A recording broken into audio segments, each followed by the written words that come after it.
অনেকদিন পরে রহমতের বৃষ্টি হচ্ছে। 5-6 দিন মা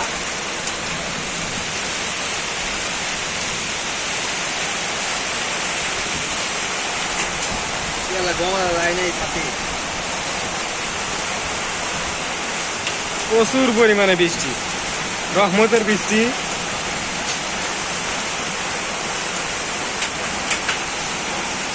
ফিল করতেছে বৃষ্টির সাথে গুড়ি গুড়ি শিল পড়তেছে, খুবই আশঙ্কাজনক। ভয়াবহ বৃষ্টি, বাতাস, সাথে বজ্রপাত।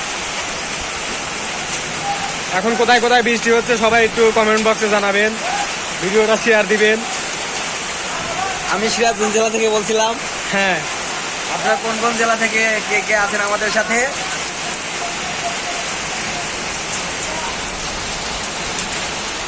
শিল পড়তেছে না। अरे शिल तो कुछ है फुट फुट के पड़ रहा है।